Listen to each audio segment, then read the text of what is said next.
जय Hind everyone. Sujay Pratap Singh this side. So I think आप लोग रेडी होंगे सेशन के लिए। गाइस जल्दी जल्दी ज्वाइन कीजिए ताकि मैं सर को बुला सकूं।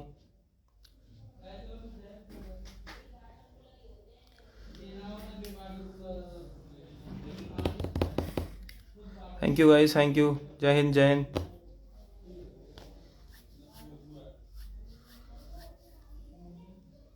गाइस जो भी आप लोगों के क्वेश्चन हो वो आप जो है क्वेश्चन या तो यहाँ पे बॉक्स आता है उसमें पूछ सकते हैं, या फिर आप जो भी आपका डिफेंस से रिलेटेड क्वेश्चन हो या एसएसबी से रिलेटेड क्वेश्चन हो या सर की जर्नी से रिलेटेड क्वेश्चन हो तो आप वो पूछ सकते हैं। ठीक है, वो आप डीएम कर सकते हैं या फिर यहाँ पे जो कमेंट बॉक्स आ रहा है वहाँ पे पूछ सकते हैं क्वेश्चन। सो मैं सेशन स्टार्ट करता हूँ।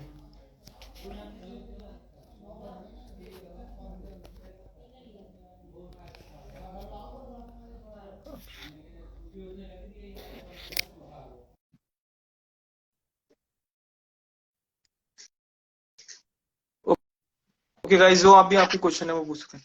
गुड इवनिंग सर, जय हिंद। गुड इवनिंग, जय Hind. So it is like so sir, can I start the session? Do you respect sir? Yes, sure. Okay, so Jai Hind, welcome to the interview session. I am Sujit Pratap Singh, the host of today's program, and I am delighted to have the Assistant Commander Akshay sir with us as a special guest. Akshay sir is an esteemed member of the Central Industry Security Forces (CISF). Today we have the opportunity to delve into sir's career journey and learn about the challenges and achievements in his career. I am confident that insight and experience will be a great value to us. So without further delay, let's start the session. So, sir, can I start the session, sir? Yes, sure. Sir मैं यहाँ से start करना चाहूंगा कि आप बिल्कुल civil background से belong करते हैं। लाइक आपके ना फैमिली में कोई आर्मी में था ना पुलिस में था, तो सर आपने कैसे इस फील्ड में आने का सोचा, लाइक डिफेंस फील्ड में? Initially, the first that spark came from my journey in NCC. When I was in college, like in 7th, 10th, I was in junior division NCC, and then in my college days, junior college days, I was in senior division NCC. And during that period, I got acquainted with the regimental way of life in forces. So, as my family is completely I am completely from civilian background, but when I saw that the discipline part, also I was interested in sports from the very beginning, and then the love for the uniform came right there from my NCC days. And then after my graduation, I was looking for different career options. Initially, I was like offered a job in corporate after my graduation, but my thing was like I will try for competitive exams first, and if something goes wrong, then my graduation, my degree is with me, then I'll go for corporate. So that was the plan. And then I went for the preparation of competitive exams. So I started as we all know, the success rate is very low in competitive exams. So the Yes, sir. most important thing of my mindset, which is the most important right now, was that I was very radical. I was very practical about the things. So I accepted the fact that it can go right or it can go wrong. So I planned my entire thing in that way. So I started the preparation of competitive exams, including UPSC. I was preparing for civil services at the same time. I saw the syllabus. I saw the requirements of CAPF. I saw the requirements of CDS, and in that way, I was preparing in a collaborative manner. So that helped me a lot, and from there, the journey started. Okay sir, great. So sir आपने अपने college के last year से इस बारे में सोचा या फिर कॉलेज खत्म होने के बाद कैसे डिसाइड किया था कि आप प्रिपरेशन कब से स्टार्ट किया आपने? When 11th 12th में जब मैथ ग्रुप लेना है या बायो ग्रुप लेना है ये था, तो उस वक्त से ही एक था दिमाग में कि competitive exams is a good career opportunity, and तब से वो चीज दिमाग में थी, बट इट वाज नॉट उस लेवल का सीरियसनेस नहीं था कि बस ये करना है। जब मैं कॉलेज में था तो भी कॉलेज के डेज में, कॉलेज के बाकी फंक्शंस, ग्रेजुएशन, इन सब चीजों में उतना मैं सीरियस नहीं हो पाया। Then during my third year जैसे एंड हो रहा था, तो all my batchmates they were talking about their career plans. So तब थोड़ा अवेयरनेस होने लगा कि अब कुछ करना पड़ेगा, थोड़ा सोचना पड़ेगा अपने करियर के बारे में। सो इन दैट पीरियड ये सब थॉट प्रोसेस बनना शुरू हो गया। तो आई से कॉलेज के almost beginning of my last year, उस पीरियड में मैंने सोचना शुरू कर दिया। और उस पे डायरेक्ट एक्ट करना तो फिर ग्रेजुएशन कंप्लीट होने के बाद ही हो पाया। सो हम्म। ऐसा कुछ मेरे साथ तो नहीं हुआ कि मैं ग्रेजुएशन से ही प्रिपरेशन पूरा साथ में लेके चल रहा था। ऐसा नहीं हुआ। सर काफी स्टूडेंट का डाउट होता है लाइक एसएसबी से रिलेटेड, उनका स्क्रीन इन नहीं हो पाता है एंड उनको नॉलेज नहीं है कि कैसे क्या करना है। तो सर आपने जो फर्स्ट एसएसबी में गए थे, पता है मेरे को कि आपने सर काफी अच्छा वहाँ पे परफॉर्म किया था सीएपीएफ के एसएसबी में भी, और जो वहाँ पे इंटरव्यू होता सीएपीएफ का और एसएसबी का। तो सर क्या आप टिप्स एंड ट्रिक्स बताना चाहेंगे स्टूडेंट को रिगार्डिंग दैट सर? एक बेसिक चीज मुझे लगती है इन एग्जाम्स में, कॉम्पिटिटिव एग्जाम्स में, और पर्टिकुलरली डिफेंस एग्जाम्स में होती है वो माइंडसेट की। जो आप पूरा एग्जाम देते हो आपके माइंडसेट के बेसिस पे देते हो। तो बाकी के जो इंफॉर्मेशन का पार्ट है, नॉलेज का पार्ट है, वो आ ही जाता है। मतलब आप कोई भी नॉर्मल एवरेज बंदा भी ग्रेजुएशन के बाद अगर फुल फ्लेज्ड इस प्रिपरेशन में आ जाता है, तो बेसिक बुक्स कौन से चाहिए, ये आजकल सब जगह पे अवेलेबल है, क्लासेस अवेलेबल है, मटेरियल सब अवेलेबल है। और जो बंदा full fledge as a career उसको चूज करता है तो वो पढ़ ही लेता है वो चीज सब। और वो ऐसा कुछ रॉकेट साइंस नहीं है कि वो एक बार पढ़ने के बाद याद ना हो। तो इस लेवल पे सभी लोग एक एक इक्वल पेडेस्टल पे है, सब वही पढ़ते हैं। तो इंफॉर्मेशन लेवल, नॉलेज लेवल सबका सेम ही होता है। Then as these are merit based competitive exams, तो डिफरेंस बनना कहाँ से शुरू होता है? तो आपके मेंटेलिटी से, मेंटल सेटअप से डिफरेंस बनना शुरू होता है। लाइक आप किस मैच्योरिटी लेवल पे खुद के मेंटल सेटअप को लेके जाते हो, उस पे डिपेंड करता है आप उस कंपटीशन में कहाँ पे खड़े हो रहे हो। For example my thing was, मैं इस तरीके से सोचता था, टॉप टू डाउन अप्रोच मैंने हमेशा यूज किया। Like for example I am going for SSB, तो मैं पहले ये सोचता था कि व्हाट, ये जॉब क्या है, एक्चुअली इस जॉब की रिक्वायरमेंट क्या है, और वहां पे सिलेक्शन करने वाला जो बंदा बैठा है उसका जो माइंड सेट है वो हमें क्रैक करना है। वो किस टाइप का बंदा चाहता है, उसको किस स्किल सेट का, किस मेंटल सेटअप का बंदा चाहिए वहां पे। तो फिर तभी वो उसको सिलेक्ट करेगा। अगर आपने उसके बारे में थोड़ा सोचा तो आपको एक बेसिक ट्रिक्स पता चल जाएगी कि what it takes to be there. ये पता चल गया तो फिर इस टॉप से आप नीचे फिर एक रिवर्स इंजीनियरिंग की तरह अपना प्रिपरेशन शुरू करते हो। तो ये अप्रोच अगर आप यूज करते हो तो बहुत डायरेक्शन अच्छी रहती है आपकी, बहुत पिन पॉइंटेड प्रिपरेशन रहता है, और आपका बहुत एफर्ट और समय बच जाता है। ऐसे मुझे लगता है। और ये हुआ एसएसबी के बारे में, because SSB is completely subjective exam. वहां पे आपको सिलेक्ट करने वाले जो लोग हैं, तो वो किस टाइप का, किस मेंटल सेटअप का बंदा चाहते हैं, उस मेंटल सेटअप में आप खुद को ढालोगे तो you can crack that exam. But in CAPF के मामले में यहाँ पे रिटर्न एग्जाम को ही उतना वेटेज है, हालांकि बहुत ज्यादा वेटेज है। तो आपको ये रिवर्स इंजीनियरिंग करने के लिए यूपीएससी के प्रीवियस ईयर के क्वेश्चन पेपर्स सब देखने पड़ेंगे। प्रीवियस ईयर के क्वेश्चन पेपर्स देख के आपको पता चलेगा कि किस टाइप के क्वेश्चंस आ रहे हैं, उस क्वेश्चंस में क्या एक्सपेक्टेड है। एक ही क्वेश्चन होता है, उसका हर एक बंदा अलग अलग टाइप का आंसर लिखता है। जो आंसर होता है वो हर बंदे के हिसाब से अपना आंसर सही होता है, 100% सही होता है। बट वो जो जॉब है, उस जॉब के लिए क्या मेंटल सेटअप चाहिए, तो वो मेंटल सेटअप आपको उस आंसर में दिखाना पड़ेगा। Then and then only you will be selected. ऐसा सिंपल फंडा है। तो आई थिंक ज्यादातर लोगों का एफर्ट बहुत होता है प्रिपरेशन में। मैंने भी ऐसे बहुत सारे लोग देखे, बहुत एफर्ट करते हैं, बहुत हार्डवर्क होता है उनका, सब कुछ होता है, बट फिर भी they fall short of the merit list. So मुझे लगता है इसका रीजन ये है कि they don't understand that exact requirement of that job, requirement of that exam. और वो अगर आप पकड़ नहीं पा रहे हो रिक्वायरमेंट, तो आप कितना भी मेहनत करो, बिटिंग अराउंड द बुश हो जाता है फिर वो। तो उसका कुछ फायदा नहीं। सो आई विल सजेस्ट आप सबसे पहले जो भी कुछ एग्जाम दे रहे हो, वो एग्जाम क्या है, वो एग्जाम किस लेवल पे, किस जॉब में पर्टिकुलर पर्सन को रिक्रूट कर रही है, और उस जॉब की रिक्वायरमेंट क्या है, यहां से आप अपना प्रिपरेशन शुरू करो. That will help you lot.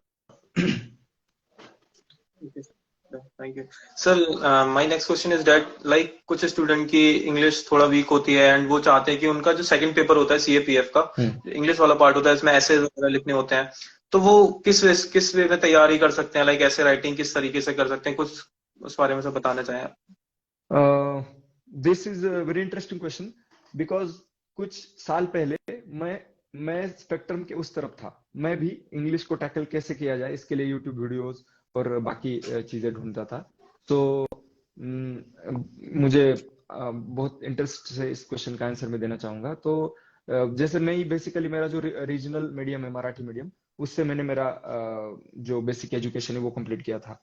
तो इंग्लिश के मामले में जो फ्लुएंसी थी, जो वोकैब था, वो मेरा वीक था. और अगर वोकैब आपका वीक होता है तो वो कॉन्फिडेंस नहीं आता, एंड तो फिर आपके बात भी आप इतनी कॉन्फिडेंटली नहीं कर सकते हो. तो राइटिंग में भी इश्यू आता है, एंड इंटरव्यू में भी लैंग्वेज इश्यू आता है. तो इसको टैकल करने के लिए मेरे कुछ सीनियर्स ने मुझे एक बहुत ही सिंपल मेथड्स बताए थे. बट यहाँ पे अगर आप रिगरसली फॉलो करते हो तो इट हेल्प मी अलॉट, और आपको भी. जैसे हम कहते हैं किसी civil service, defence competitive exam, किसी की प्रिपरेशन के लिए हम न्यूज़पेपर पढ़ते हैं. तो I use to read the Indian Express और द हिंदू. ये दोनों न्यूज़पेपर में से मैं एक न्यूज़पेपर पढ़ता था. तो वो न्यूज़पेपर पढ़ने के बाद हर रोज एक एडिटोरियल का जो पेज होता है, उस एडिटोरियल के पेज में मैं कुछ एडिटोरियल पढ़ रहा हूँ, तो उसमें से बहुत सारे वर्ड्स होते थे जो जिनके मीनिंग नहीं पता होते थे. और उनका मीनिंग पता न होने के कारण वो न्यूज पता नहीं चलती थी, उस एडिटोरियल का कॉन्टेक्स्ट पता नहीं चलता था. तो मैं वो जो वर्ड है वो सभी वहां पे लिख के रखता था. और एक बहुत सिंपल चीज है, अपने मोबाइल में प्ले स्टोर पे या एप्पल के स्टोर पे हमें डिक्शनरीज मिल जाती है. तो सिंपल मैंने एक मराठी, हिंदी, इंग्लिश से बेसिक डिक्शनरी डाउनलोड करके रखी थी, और फोन में मेरे होम स्क्रीन पे ही उसका आइकॉन मैंने रखा था. जैसे कोई वर्ड मुझे लगेगा तो मेरे पास एक डायरी रहती थी, मैं उसमें डिक्शनरी में डालूंगा वो वर्ड, उसका मीनिंग लिखूंगा और वो मेरे डायरी में लिखूंगा. तो एक दिन के एडिटोरियल में जितने भी पढ़े हो, तो एक दिन के वैसे 20, 25, 30 ऐसे वर्ड्स हो जाते थे न्यूज़पेपर के रीडिंग के. तो उस टाइम पे मैं वो वर्ड एक बार पढ़ूंगा. बाद में मैं जब रात को सोने जाऊंगा तो सोने से पहले मैं एक बार उस वर्ड को फिर से एक बार रिवाइज करूंगा. और इस पूरे वीक के जो वर्ड बनेंगे, इस वीक के वर्ड्स को मैं संडे जाके फिर से एक बार रिवाइज करता था. तो ये बहुत ही सिंपल दिखने वाली method, but it is very effective, क्योंकि ये एक आपका एक रिपोजिटरी, एक वोकैब बैंक बन जाता है. और एडिटोरियल में जो भी वर्ड्स होते हैं वो इस सभी एग्जाम्स में यूज होने वाले पॉलिटिकल और सभी एनवायरमेंटल, सोशलिस्ट रिलेटेड वर्ड्स होते हैं. तो वो वर्ड्स का आपका एक वोकैब बन जाता है, और ये वोकैबलरी बन गई तो उसके बाद फिर वो आपको एक कॉन्फिडेंस देती है. क्योंकि आपका वोकैब स्ट्रांग हो तो फिर आप फिर धीरे धीरे धीरे धीरे उस लैंग्वेज को अपने कब्जे में लेते हो, उस लैंग्वेज पर कमांड पाना शुरू करते हो. और एक बार वो कॉन्फिडेंस आ गया तो फिर देन ऑटो मोड पे चलती है चीजें. तो I suggest this method. And बाकी मिरर प्रैक्टिस का भी बोला जाता है. जैसे एसएसबी में तो फ्लुएंसी थोड़ी रिक्वायर्ड है लैंग्वेज में. इट लाइक अगर आपको इश्यू है लैंग्वेज में तो आप हिंदी में भी बोल सकते हो, but as the medium predominantly is English there, so if you can speak good English तो वो एक एडेड एसेट हो जाता है आपके लिए. तो उसके लिए मिरर प्रैक्टिस का भी एक ऑप्शन है. Like you choose some topic, you take any topic, you go in front of the mirror and उस टॉपिक के बारे में आप खुद को ही देख के इंग्लिश में बात करना शुरू करो धीरे धीरे. बाकी भी छोटी छोटी चीजें होती है, जैसे आपका कोई स्टडी ग्रुप हो, फ्रेंड्स का सर्कल हो, तो उसमें दिन में किसी पर्टिकुलर पीरियड में हो सके तो आप एक दूसरे से इंग्लिश में बात करने की कोशिश करो. ये सिंपल सिंपल ऐसी तरीके हैं, ऐसी चीजें, तो इससे आप इंग्लिश पे कमांड पा सकते हो. एंड ये हुआ इंग्लिश पे कमांड पाने वाला. But again the main thing that language is just the medium of exchange. Language, जैसे हमारे यहाँ पे बहुत सारे लोगों की मिसअंडरस्टैंडिंग होती है, लोग लैंग्वेज के बेसिस पर लोगों का इंटेलेक्ट जज करते हैं, which is not a good thing. और जैसे मैंने सिविल सर्विस का भी इंटरव्यू, सीएपीएफ का, यूपीएससी का पैनल इंटरव्यू दिया, और एसएसबी का भी इंटरव्यू दिया, तो मैं फ्रॉम माय एक्सपीरियंस बहुत क्लियरली ये बात बोल सकता हूँ कि वहां पे जो लोग बैठे होते हैं वो बहुत एक्सपीरियंस्ड होते हैं और वो बिल्कुल आपको आपके लैंग्वेज से जज नहीं करेंगे। तो अगर आपकी इंग्लिश इतनी फ्लुएंट नहीं है, कोई इशू है, तो वहां पे जाने के बाद पहला वर्ड उनका होता है कि you can talk other in English और in Hindi, whichever medium you are comfortable in. So no need to worry about that. If on the go you can use these methods which I use and practice the language, so it is an added asset to you. But if it is still the issue, then अपना पूरा energy उसमें मत लगाओ. Language is, I'm again saying, just the medium of communication, medium of exchange of thoughts. It's not the criteria for judgment of someone's intent. Okay, sir. तो sir my next question is that like काफी student का ये doubt होता है कि उनका जो 10th-12th हो गया या फिर ग्रेजुएशन हो गया उसमें उन्होंने कुछ अच्छा फॉर्म नहीं कर पाया, लाइक उनका 60 या 70% है। तो सर ये क्या एसएसबी में भी या फिर इंटरव्यूज होते हैं सीएपीएफ का, तो वहां पे इससे रिलेटेड भी कुछ फर्क पड़ता है क्या, या लाइक 10th-12th के मार्क्स से? Yes sir. नहीं, 10th-12th के मार्क्स से कोई ऐसा सच फर्क नहीं पड़ता। हाँ, आपको इंटरव्यू में वो चीज पूछी जरूर जाती है। आप जो डिटेल्ड एप्लीकेशन फॉर्म भरते हो सीएपीएफ के लिए या फिर एसएसबी के लिए भी आप जो फॉर्म भरते हो, तो उसमें आप मेंशन करते हो आपके मार्क्स 10th के 12th के, बट उससे इतना कुछ बड़ा इशू नहीं बनता। हाँ, अगर आपके मार्क्स में बहुत बड़ा डिफरेंस आया हो, जैसे 10th में कुछ एक लेवल है और 12th में बिल्कुल ही डिप डाउन हुआ हो या बिल्कुल अचानक से बढ़ा हो, तो उस पे एक जनरल क्वेश्चन पूछ सकते हैं कि ये कैसे हुआ, like how that change happened. तो वो क्वेश्चन बन सकता है, but this is not possible कि 10th-12th के मार्क कम है तो उस प्रिज्म से वो आपको देखेंगे। They are very experience, highly qualified और इंटेलेक्चुअल लोग होते हैं। That's the reason why they are there. So no worry about, nothing to worry about that. So sir, now हम अब एकेडमी के बारे में डिस्कस करेंगे कुछ। तो लाइक आपकी सर एकेडमी में कुछ फन इंसिडेंट या फिर कुछ आपका जो मेमोरेबल चीज रहा हो आप सर डिस्कस करना चाहें हमसे इस ऑडियंस के साथ सर, तो प्लीज। एकेडमी के ट्रेनिंग के दो पार्ट थे, एक तो बेसिक ट्रेनिंग और जो कि किसी भी फोर्स के ट्रेनिंग का सोल होता है, और उसके बाद कमांडो ट्रेनिंग। तो बेसिक ट्रेनिंग हर फोर्स में like central arm police forces and army durations अलग अलग होते हैं फोर्स बेसिक ट्रेनिंग के, बट द पर्पस जो होता है बेसिक ट्रेनिंग का वो सेम ही होता है। जैसे मैंने कहा कि I am from a plain civilian background, तो एक और बाकी भी लोग अगर फोर्स के बैकग्राउंड से भी कोई हो तो भी वो पर्सन तो खुद एक सिविलियन ही होता है, उसका सोचने का तरीका, तौर तरीके से भी। तो उस मेंटालिटी को, उसके फिजिकल लिमिट्स को एक फोर्स में जो रिक्वायरमेंट है उस लेवल तक लेके जाना, ये बेसिक ट्रेनिंग का बेसिक फंडा होता है। तो बहुत मजे होते हैं शुरुआत में जैसे आते हैं। तो जैसे मेरी पूरे ट्रेनिंग में दिक्कत वाली बात एक ही थी, शुरुआत से लेकर लास्ट तक सुबह जल्दी उठना। तो 4 बजे 4:30 बजे ऑलमोस्ट उठना पड़ता था यहाँ पे डेली बेसिस पे।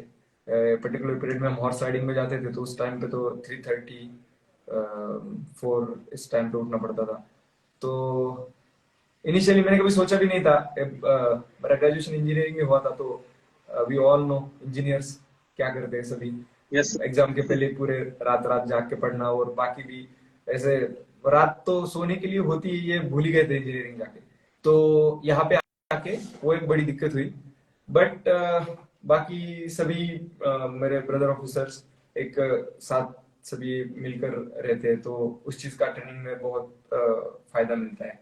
तो इस ट्रेनिंग के सभी हार्डशिप्स में एक दूसरे का साथ वो एक बहुत ही इम्पोर्टेंट चीज रहती है। सो उसकी वजह से बहुत सारी चीजें आसान हुई।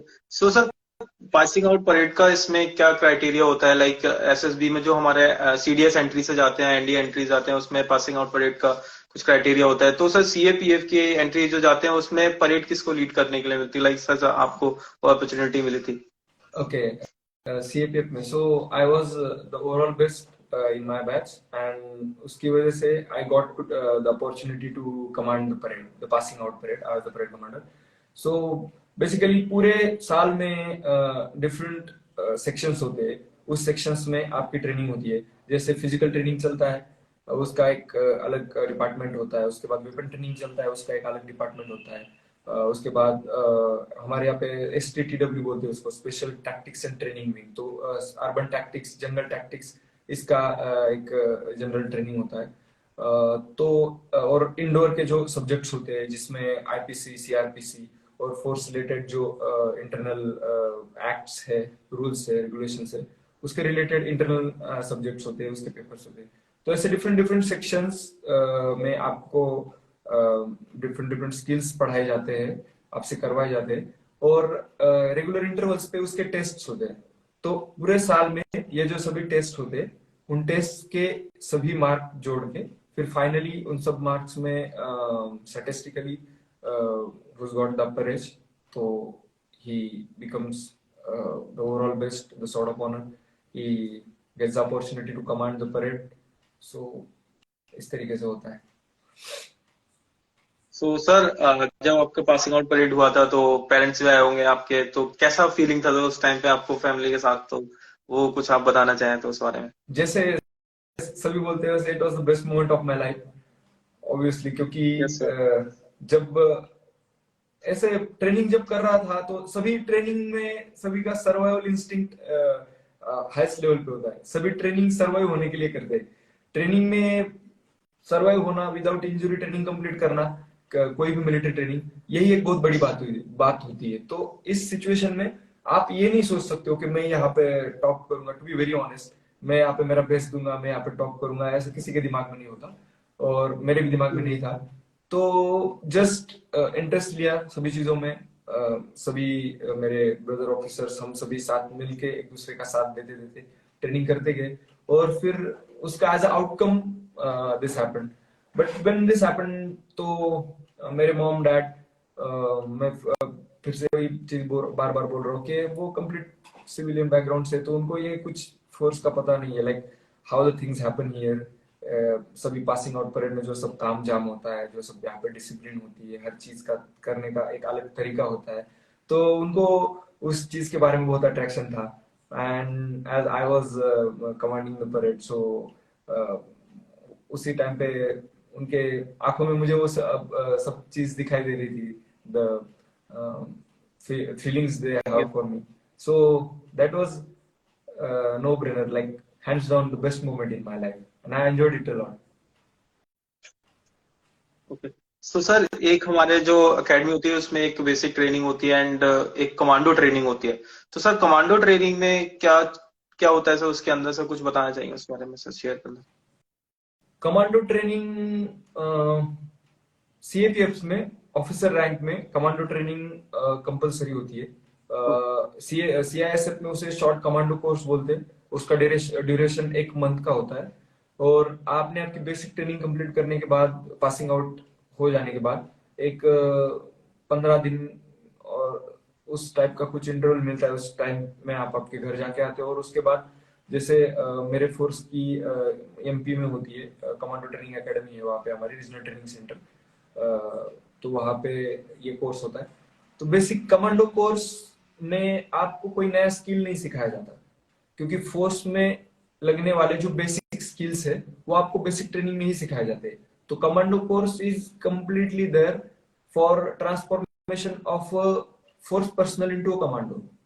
तो कमांडो क्या होता है, तो आपके जो मेंटल ब्लॉकेजेस है, आपके जो मेंटल लॉक्स है कि मैं इस लेवल तक कर सकता हूँ, ये जो लॉक्स है ये तोड़ने का काम कमांडो ट्रेनिंग में किया जाता है। तो उसके लिए लॉन्ग रन्स होते हैं विद बैटल लोड, और BOAC बैटल ऑब्स्टेकल का एक कोर्स होता है। तो उसमें 20-24 ऑब्स्टेकल्स होते हैं, डिफरेंट टाइप्स के मिलिट्री ऑब्स्टेकल्स।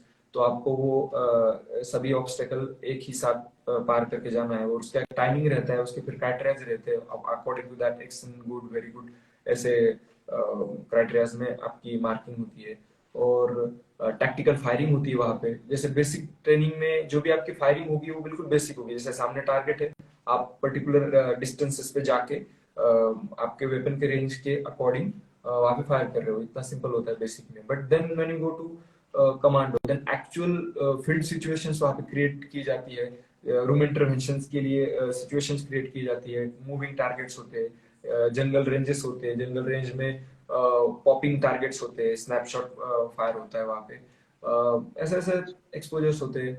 और जैसे कॉन्फिडेंस जंप होती है, जैसे रिवर में आप एक पर्टिकुलर हाइट से वहां पे आप विदाउट किसी सपोर्ट के जंप करते हो, वो होता है। और बाकी वेपन्स के बारे में भी थोड़ा एडवांस नॉलेज दिया जाता है, जैसे सीआईएसएफ में बैटल एक मार्शल आर्ट होता है, इसराइली मार्शल आर्ट क्राव मागा, वो सिखाया जाता है, तो उसका भी एडवांस सिखाया जाता है। और ऑपरेशनल प्लानिंग में भी एडवांस लेवल पे आपको आपके माइंडसेट को लेके जाते हैं। तो बेसिकली ये है कि एक बेसिक ट्रेनिंग के बाद भी मैं यहाँ तक कर सकता हूँ, ये जो माइंडसेट है उसे ब्रेक करने का काम कमांडो में किया जाता है। तो इट्स अ फन, जब तक आपको कुछ इंजरी नहीं होती तब तक it's a fun, okay because commando training में इंजरी काफी कॉमन होती है, बट यस। ओके। तो sir my next question is that sir काफी स्टूडेंट्स को अब उनको पता नहीं है, कुछ डाउट है कि जो सीएपीएफ होता है उसके अंदर कौन कौन सी फोर्सेस आती हैं, तो सर उनका क्या काम होता है, सर उससे रिलेटेड आप कुछ बता सके तो। ओके, तो बेसिकली 5 फोर्सेस को लेके एक सेंट्रल आर्म पुलिस फोर्स, ये नॉमेनक्लेचर दिया गया। मतलब मैं एग्जाम जो होता है सीएपीएफ का उसके अकॉर्डिंग बता रहा हूँ, वैसे तो सीएपीएफ में और भी फोर्सेस आती है, बट जो एग्जाम होता है यूपीएससी सीएपीएफ, उस एग्जाम के थ्रू असिस्टेंट कमांडेंट रैंक में 5 फोर्सेस के लिए आपका सिलेक्शन होता है, जिसमें पहला फोर्स है मेरा force, central industrial security force, then second one is सशस्त्र सीमा बल, then third one is Indo Tibetan Border Police ITBP, then Border Security Force BSF, and CRPF Central Reserve Police Force। So इन 5 forces के लिए आपका selection होता है, and then according to your preferences and according to your rank आपको एक particular force allot हो जाता है, and then that's your mother organization. तो फिर आप पूरी सर्विस में उस फोर्स में रहते हो। आप आगे डेपुटेशंस पे, जैसे एनएसजी ब्लैक कैट कमांडोज जिसे हम कहते हैं, it is a deputation based force, और सीएपीएफ से और आर्मी से और इवन स्टेट पुलिस से उसमें लोग आते हैं डेपुटेशन बेसिस पे। वैसे ही सीबीआई और नारकोटिक्स कंट्रोल ब्यूरो ईडी, इन सभी डिपार्टमेंट्स में डेपुटेशन बेस पे ऑफिसर्स, सब ऑफिसर्स और द रैंक्स जा सकते हैं। तो वहां पे भी आप गए तो भी पर्टिकुलर डेपुटेशन का पीरियड काट के फिर आप आपके मदर ऑर्गेनाइजेशन में ही आओगे।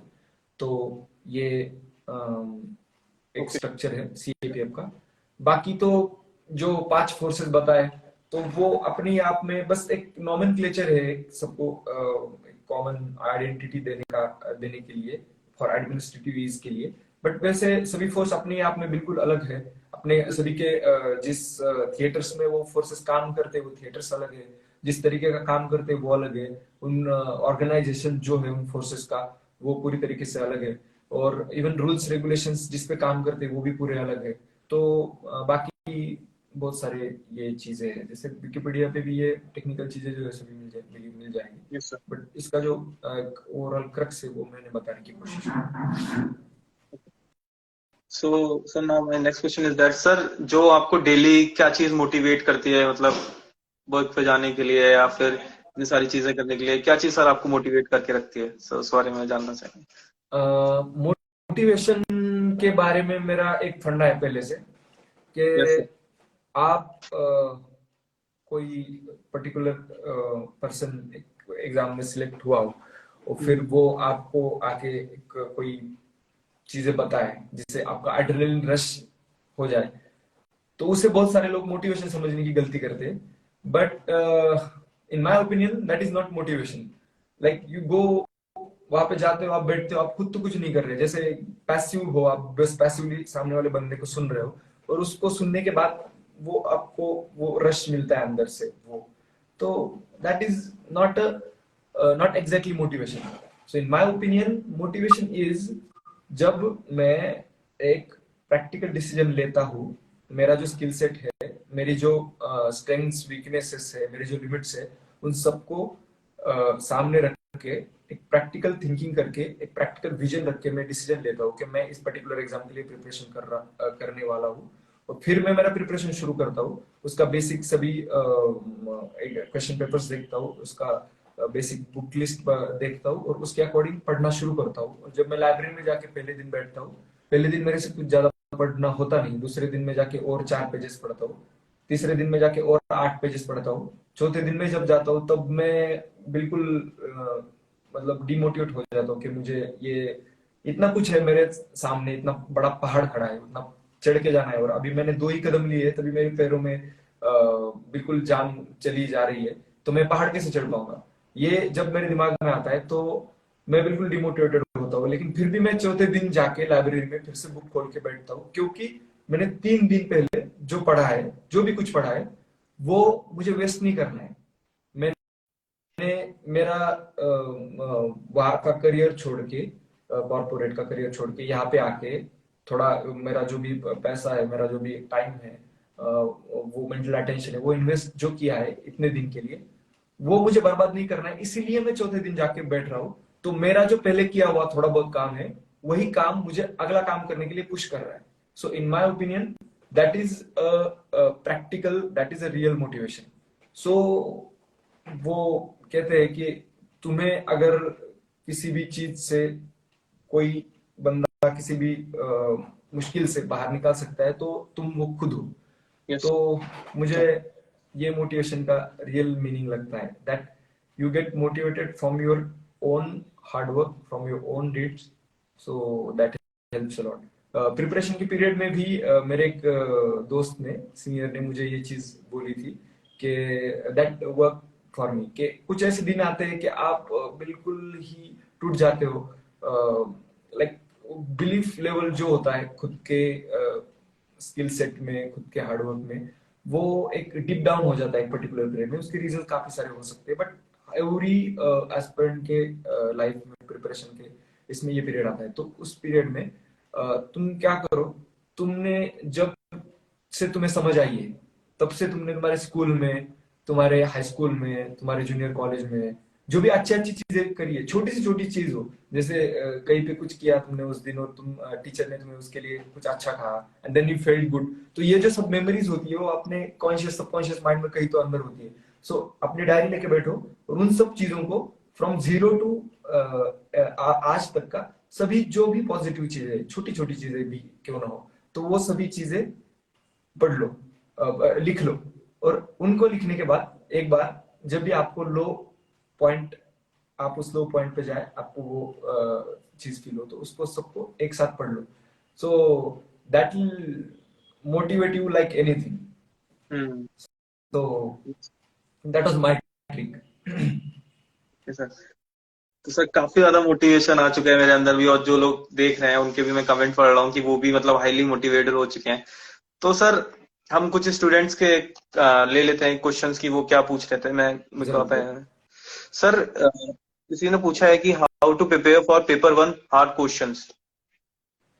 How to prepare pardon how to prepare for paper 1 hard questions. Like sir कुछ क्वेश्चंस काफी टफ होते हैं एग्जाम के अंदर, तो हमको उनको कैसे डील करना चाहिए, उनको छोड़ देना चाहिए या फिर कैसे उसके बारे में करना चाहिए सर? किस देखो, पेपर 1 में जो ऑब्जेक्टिव पेपर होता है तो यस सर. उसमें सबके अलग अलग स्ट्रेटेजीज होती है. तो मैं एक फुल प्रूफ ऐसी कुछ स्ट्रेटेजी नहीं होती है. What works for you, that's that's the best thing. तो मैं बाकी एक ऐसे नहीं बोल सकता हूँ कि दिस इज द मास्टर की, लेकिन मैं जो चीज फॉलो करता हूँ वो मैं बता सकता हूँ. मेरा ये था कि अटेम्प्ट कितने करने हैं, तो उसके लिए मेरा एक था कि मैं एलिमिनेशन मेथड का यूज करता था. तो अगर किसी क्वेश्चन में मैं पूरे 4 ऑप्शन से एक भी ऑप्शन नहीं एलिमिनेट कर पा रहा हूँ, तो मैं 100% उस क्वेश्चन को छोड़ दूंगा, वो क्वेश्चन मैं बिल्कुल नहीं करूंगा. और अगर मैं उनमें से एक भी ऑप्शन अगर एलिमिनेट कर पा रहा हूँ और बाकी के 3 ऑप्शंस बच रहे, तो मैं उस क्वेश्चन को करने की कोशिश करूंगा, लेकिन उसको मैं सर्कल करके रखूंगा और उसको एंड में करूंगा। और अगर 2 पर्टिकुलर ए एंड बी, मतलब 2 को मैंने कंप्लीटली एलिमिनेट कर दिया, 50% ऑप्शन बचे, उसमें से मुझे कंफ्यूज हो रहा है, तो मैं वहीं पे उस क्वेश्चन को टाइम दूंगा और वहीं पे मैं उस दोनों में से एक जो लास्ट पिन पॉइंट करके जो एलिमिनेट हो रहा है उसको एलिमिनेट करूंगा और दूसरे का वो आंसर लिख दूंगा। बाकी जो एक को एलिमिनेट कर रहा हूं मैं, उसका भी मैं 100% लास्ट में उसको थोड़ा टाइम देके उसको भी करूंगा। बट अगर 4 के 4 एक भी एलिमिनेट नहीं हो रहा तो मैं 100% उसको स्किप कर दूंगा। तो ये मेरी स्ट्रेटेजी थी प्रीलिम के पेपर के लिए। तो हार्ड क्वेश्चन एज सच ये थोड़ी वेग टर्म हो गई, तो मैं इस तरीके से इसको बताना चाहूंगा कि जिनके चारों के चारों ऑप्शंस में से एक भी लिमिट नहीं कर पा रहे हो, that is the hardest question and you should not attempt that, because फिर वो प्रोबेबिलिटी बिल्कुल आंसर सही आने की कम होगी। सर एक क्वेश्चन और है, जय सर, जय ने पूछा है कि सर हम कैसे अपनी प्रिपरेशन कर सकते हैं सीडीएस के, जो मैथ्स का एग्जाम होता है सीडीएस में, तो सर उसके लिए किससे पढ़ना सही रहेगा सर?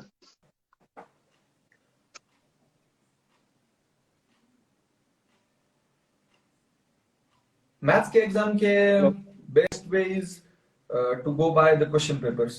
प्रीवियस ईयर के क्वेश्चन पेपर्स निकालो आप, और उस क्वेश्चन पेपर्स के से आप जाओगे तो एक जो पर्टिकुलर टॉपिक्स है वो टॉपिक्स रिपीट होते हैं, तो उन टॉपिक्स को निकाल के आप उन टॉपिक्स को बेसिक्स से पढ़ो।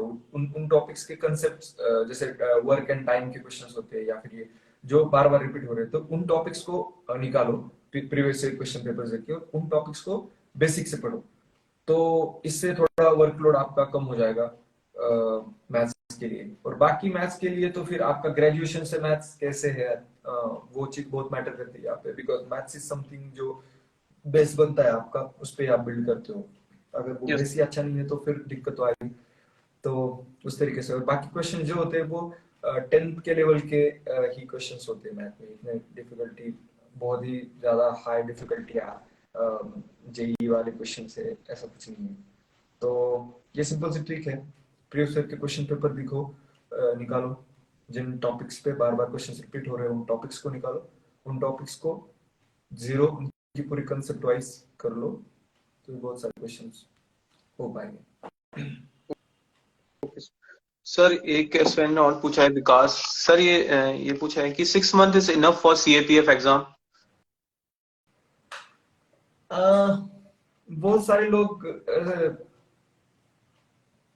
पूछते हैं कि टाइम पीरियड में कैसे काउंट करते हो। ये बहुत ही वेग पैरामीटर है आपके प्रिपरेशन को नापने का, जो मुझे गलत लगता है, क्योंकि अल्टीमेटली आपका क्वालिटी कितना टाइम दे रहे हो आप प्रिपरेशन में, ये ज्यादा मैटर करता है। दिन में आप उसको कैसे काउंट कर पाओगे? कोई बंदा वो दिन में 6 घंटे क्वालिटी टाइम दे पा रहा है, कोई बंदा 2 ही घंटे क्वालिटी टाइम दे पा रहा है, तो इसके 3 दिन तो इसका 1 दिन हुआ, तो दिन में उसको काउंट करना मुश्किल है।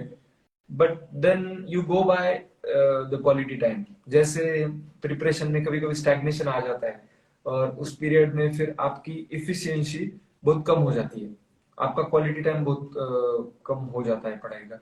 तो उस पीरियड में थोड़ा रिलैक्स हो जाओ, आपके हॉबीज हो या जो भी चीज आपको अच्छी लगती हो उसे करो, दोस्तों के साथ घूमो, 2 दिन का ब्रेक लो, और फिर तीसरे दिन आके फिर उसी नए एफिशिएंसी के साथ अपना काम शुरू करो। अगर नहीं हो रहा तो वो अंदर से पता चल जाता है, किसी दूसरे ने वो चीज बताने की जरूरत नहीं है। तो इसलिए मुझे लगता है प्रिपरेशन में ये चीज बहुत ही इंपॉर्टेंट है, to be dead honest to yourself. जब आप सोने जा रहे हो तो सोने से पहले आप 100% ऑनेस्ट होके खुद से जो कम्युनिकेशन करते हो वो करो। वो कम्युनिकेशन बहुत ही ऑनेस्ट होना चाहिए कि एक्चुअल क्या जरूरत है, किस लेवल के हार्डवर्क की जरूरत है, मैं किस लेवल का कर रहा हूँ, किस डायरेक्शन की जरूरत है, क्या मैं सही डायरेक्शन जा रहा हूँ, क्या क्वेश्चंस खुद से पूछो, ऑनेस्ट आंसर्स लो खुद से, और उसी से आपको पता चलेगा कहाँ गलतियां हो रही है, कहाँ आप सही जा रहे हो। तो मुझे नहीं लग रहा किसी एक्सपर्ट की या किसी एग्जाम में रैंक लाए हुए टॉपर की जरूरत है ये चीज बताने के लिए। आप खुद के बारे में खुद के प्रिपरेशन के बारे में जो जानते हो वो दूसरा कोई नहीं जानता. So just believe in yourself, be honest to yourself, be practical, और उस तरीके से चलते रहो आगे. Okay sir. एंड सर हम सेशन एंड करेंगे इस एक पॉइंट पे. सर आप कुछ मोटिवेशनल वर्ड अगर किसी स्टूडेंट्स को देना चाहेंगे and last, so it's very helpful too. मेरा एक दोस्त था कमांडो ट्रेनिंग में, हम अभी Yes. वो रश्मिरथी जो किताब है राष्ट्रकवि रामधारी सिंह दिनकर जी की, तो वो पढ़ता था. मैं एक दो बार उससे लेकर वो किताब पढ़ी. तो मैं लिटरेचर में हमेशा पहले से इट इज माय हॉबी. मैंने थिएटर भी किया है, सो वो मेरा इंटरेस्ट एरिया है, तो मैं वो चीज पढ़ता रहता हूँ. तो उसमें से मैंने एक उनकी कुछ पंक्तियां पढ़ी थी, तो कुछ ऐसी थी: प्रण करना है सहज, प्रण करना है सहज, कठिन है लेकिन उसे निभाना. प्रण करना है सहज, कठिन है लेकिन उसे निभाना, सबसे बड़ी जांच है व्रत का अंतिम मोल चुकाना. प्रण करना है सहज, कठिन है लेकिन उसे निभाना, सबसे बड़ी जांच है व्रत का अंतिम मोल चुकाना. अंतिम मूल्य न दिया अगर तो और मूल्य देना क्या. अंतिम मूल्य न दिया अगर तो और मूल्य देना क्या. करने लगे मोह प्राणों का तो फिर प्रण लेना क्या. तो पर्टिकुलरली कमांडो में ये चीज मुझे बहुत मोटिवेट करती थी. Okay sir.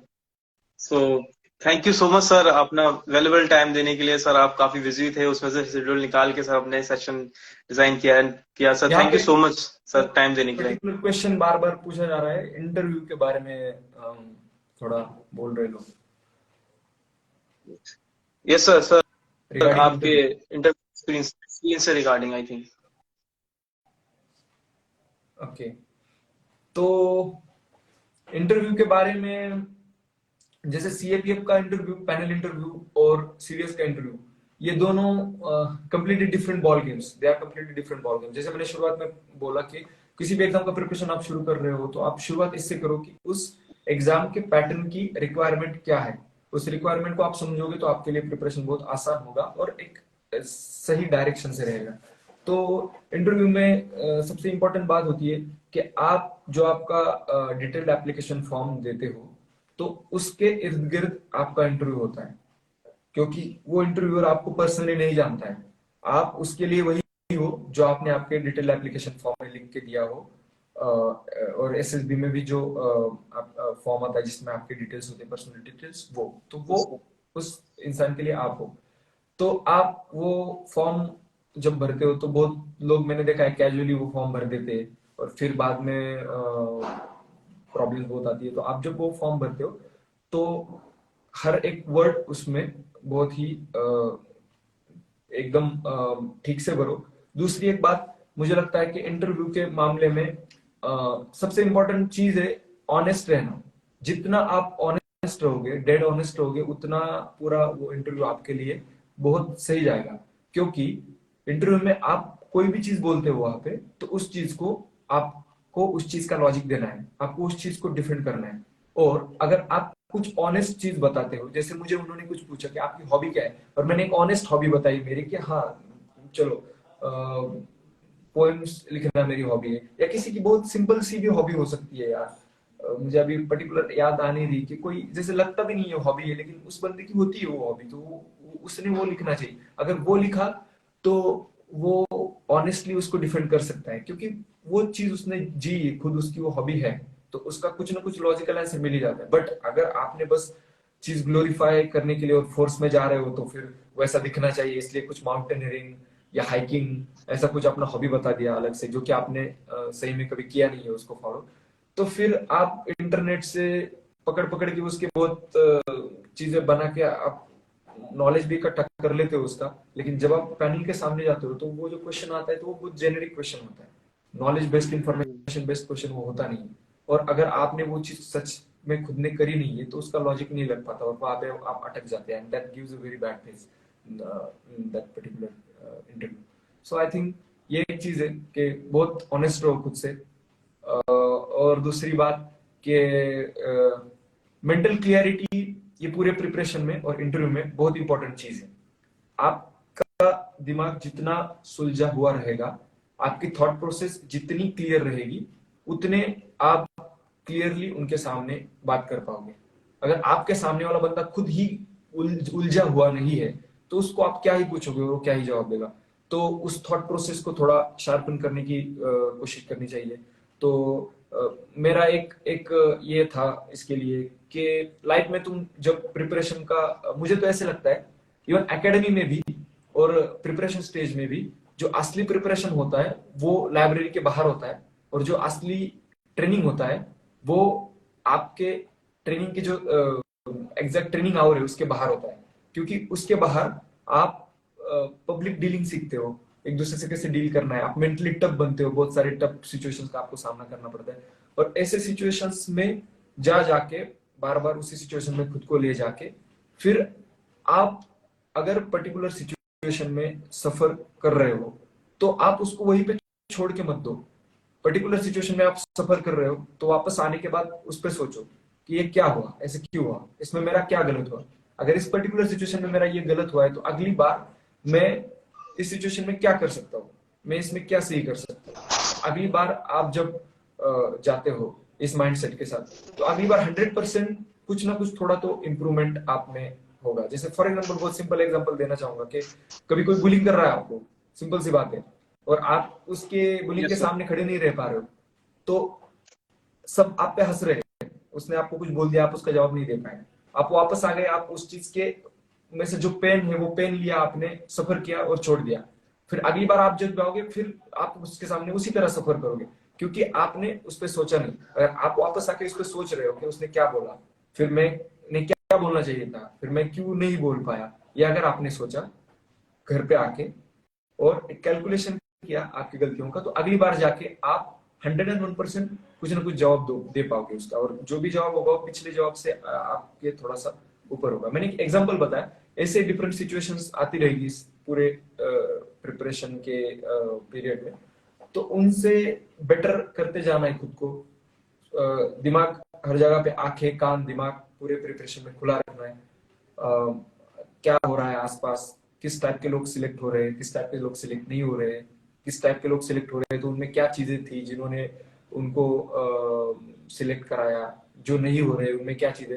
या अब आपका दिमाग थोड़ा सा खुला रखते हो तो ये चीज किसी को बताने की जरूरत नहीं है, आपको अपने आप में वो चीज आपको समझ आती है, और वो एक ऑटो मैकेनिज्म होता है दिमाग में, उसमें आप प्रोसेस करते रहते हो, उसमें से जो अच्छा है वो निकालते रहते हो, वो खुद में इम्प्लीमेंट करते हो और फिर आगे बढ़ते चले जाते हो। हर दिन ग्रोथ होती जाती है आपकी, और मैच्योरिटी बढ़ती जाती है आपकी, नॉलेज बेस तो बढ़ ही रहा है, लाइब्रेरी में पढ़ ही रहे हो तुम, तो वो एक पैरेलली चलती है दो चीजें। तो आपका मेंटल सेटअप, आपका नॉलेज बेस, ये दो चीजें जिस दिन आपके प्रिपरेशन में उस लेवल पे उस लेवल पे जाके पहुंचेगी, उस दिन आपका सिलेक्शन होगा। फिर किसी की वो लेवल एक साल में आती है, किसी की वो एक लेवल 5 साल में भी नहीं आती, किसी की लेवल 6 साल में ही आती है, किसी का सोशलाइजेशन पहले से ऐसा होता है कि वो ऑलरेडी उस लेवल के आसपास होता है, उसे बस थोड़े से पढ़ाई की या फिर नॉलेज इंफॉर्मेशन की जरूरत होती है। तो ये फंडा है, इसीलिए हम देखते हैं कि सेम या फिर डिफरेंट बैकग्राउंड से आने वाले लोग कोई यंग एज में भी पोस्ट निकाल लेता है, और कोई बहुत सारा प्रिपरेशन करने की बात भी नहीं करता। So finally, it all comes Yes. to how you're growing. What is the rate of your growth? How you're bettering yourself with each passing day, with each passing incident, with each passing experience. तो ये बहुत important है। तो अपनी गलतियों से, एक तो पहली बात, गलतियों को एक्सेप्ट करो, क्योंकि एक्सेप्ट नहीं करोगे तो फिर उसको सुधारना तो बहुत दूर की बात है। तो डेड ऑनेस्ट, प्रैक्टिकल रहो खुद के साथ, चीजों को एक्सेप्ट करो और फिर उसका एनालिसिस करो क्या गलत हुआ है, और फिर कोशिश करो उसको सही करने की। कोशिश करते करते करते करते keep growing, keep So bettering. last question is like, sir, is it necessary to take any coaching for defense examination or any examination? Like कुछ स्टूडेंट होते हैं वो अफोर्ड नहीं कर सकते, तो सर उस बारे में आप क्या बोलना चाहेंगे? सर आपने कोचिंग ली थी या फिर सेल्फ प्रिपरेशन किया था? मैंने जो कोचिंग शुरू करी थी, मैंने सिविल्स के लिए कोचिंग शुरू की थी। मैंने सीएपीएफ के लिए पिन पॉइंटेड कोचिंग कभी नहीं ली। और मैंने एसएसबी के लिए एक 15-20 डेज का एक इंट्रोडक्टरी प्रोग्राम था, जिसमें एसएसबी के क्या क्या टेस्ट होते हैं उस 5 डेज में, वो इंट्रोडक्शन था। तो एक ऐसा छोटा सा टेस्ट मैंने किया था, सॉरी छोटा सा मैंने कोचिंग किया था। तो कोचिंग के बारे में मैं तो बताना चाहूंगा कि ये ऐसा कुछ मास्टर की नहीं है कि कोचिंग करते हो तभी आपका प्रिपरेशन होगा, या फिर कोचिंग नहीं करो तो प्रिपरेशन नहीं होगा। But yes, coaching कैटलाइजेस your preparation, that is the reality. क्योंकि वहां पे आप खुद ब खुद उस चीज में पढ़ के ढूंढ ढूंढ के जितना करोगे, तो आपको अगर वो चीज रेडीमेड या फिर किसी के एक्सपीरियंस से आई हुई मिल रही हो, तो ऑब्वियसली आपका प्रिपरेशन कैटलाइज होगा। बट इसमें दो चीजें आती है, एक तो फिर आप क्लास, आजकल सबसे इंपॉर्टेंट बात तो मैं ये कहूंगा कि क्लास लगाना है नहीं लगाना ये नहीं है, बट क्लास कौन सा लगाना ये है। क्योंकि मार्केट में इतने सारे क्लासेस है, यस और सर। इसमें से जेन्युइन जो है वो ढूंढना बहुत मुश्किल है। तो आप आपके सीनियर्स हो जो उनके एक्सपीरियंसेस, या फिर खुद उनके सेशंस अटेंड करके खुद के लिए डिसाइड कर सकते हो what class is doing good for you, तो आप वो कर सकते हो। और अगर इकोनॉमिक कोई इशू हो और नहीं कर पा रहे हो आप क्लास अफोर्ड, तो भी आज internet is a great equaliser यार। इंटरनेट की वजह से आजकल सभी चीजें इतनी ओपनली अवेलेबल है सभी प्लेटफॉर्म से। टेलीग्राम पे हम जाके कोई भी चैनल खोलेंगे तो बड़े बड़े क्लासेस के notes, everything, every single thing is available there. तो फिर अगर आपकी इकोनॉमिक कंडीशन आपको परमिट नहीं कर रही, तो भी आप थोड़ा एक्स्ट्रा मेहनत के लिए तैयार हो जाओ और करो। Yes sir. So sir we will wind up, यहाँ पे हम वाइंड अप करते हैं सेशन के लिए। So thank you so much sir, आपने मतलब इतना वैल्यूबल टाइम देने के लिए, हम सबको मोटिवेट करने के लिए। Thank you so much sir. Yes, और इस पूरे सेशन का मेरी तरफ से तो चीज यही थी कि जो भी सभी एस्पिरेंट्स, मेरे ब्रदर्स सिस्टर्स जो प्रिपरेशन कर रहे हैं, उनका प्रिपरेशन थोड़ा बहुत कैटलाइज हो पाए। जैसे मैंने सोचा था कि एक मैंने बताया था अपने पिछले डिस्कशन में भी कि एक पर्टिकुलर गोल है, एक पर्टिकुलर एग्जाम है, उसे क्रैक करना है, तो एक ही रास्ता नहीं है उसका, उसके बहुत सारे रास्ते हैं। और मैं इस रास्ते से गया हूँ, तो इसका ये भी मतलब नहीं कि कोई आएगा वो एग्जैक्ट मैंने जो चीजें की वो चीजें करेगा और सक्सेस पाएगा, ये भी नहीं है। तो सबसे इंपॉर्टेंट ये है कि खुद को ढूंढना, तुम कहाँ पे स्टैंड कर रहे हो, तुम्हारी स्ट्रेंथ्स क्या है, वीकनेसेस क्या है तुम्हारी, तो उसके अकॉर्डिंग फिर आपके अपने खुद के स्ट्रेंथ्स को और शार्प करते जाओ, अपने जो वीकनेसेस है उनको और ब्लंट करते जाओ, उनको ओवरकम करने की कोशिश करो। और इस प्रोसेस में खुद को ढूंढते होगे, तो आई थिंक अपने आप को बेटर करते करते एक दिन वो मुकाम आ ही जाता है, उस लेवल पे आप मेंटली और इंफॉर्मेशन वाइज पहुंच जाते हो। तो और बाकी आपका जो हम बोलते हैं कि स्टार्स भी होते हैं, जैसे मैं हमेशा बोलता हूँ कि हमने लाइफ में कोई पोस्ट या फिर कोई पर्टिकुलर मटेरियल एसेट ये चेज नहीं करना चाहिए। तो लाइफ को खुद खुद लाइफ को ही चेज करना चाहिए हमें, क्योंकि ये बाकी सब चीजें ये बस मीन्स है लाइफ को जीने का। तो फिर एक एक फाइटिंग स्पिरिट यस होना चाहिए हर एक बंदे में, वो कि अगर मुझे जो चाहिए वो मुझे नहीं मिल रहा, तो मैं और कुछ पाने की कोशिश करूंगा, या फिर उसे ही किसी और तरीके से पाने की कोशिश करूंगा। तो ये है।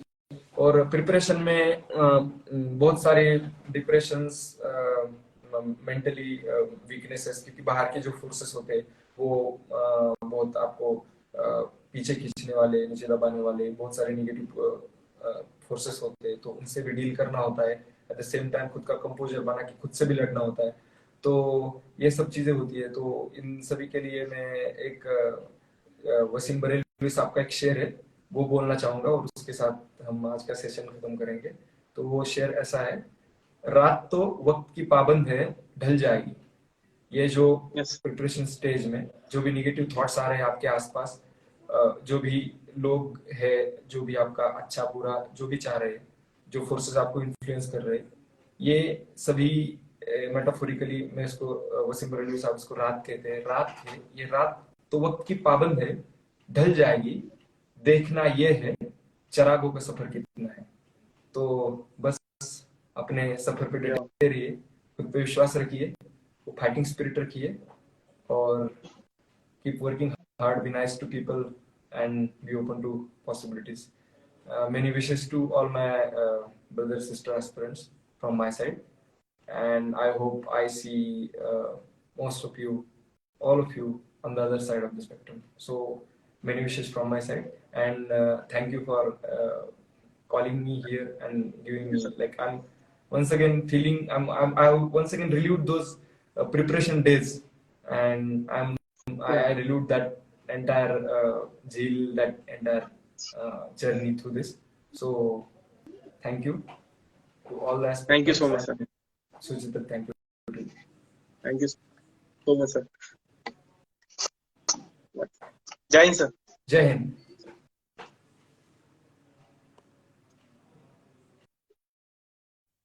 सो गाइस सेशन जो है हम वाइंड अप कर दिया है एंड आपको इसका रिकॉर्डिंग मिल जाएगा, जो भी लोग नहीं देख पाए हैं वो इसका रिकॉर्डिंग देख सकते हैं बाद में। तो thank you so much guys join करने के लिए, इतना सारा सपोर्ट करने के लिए।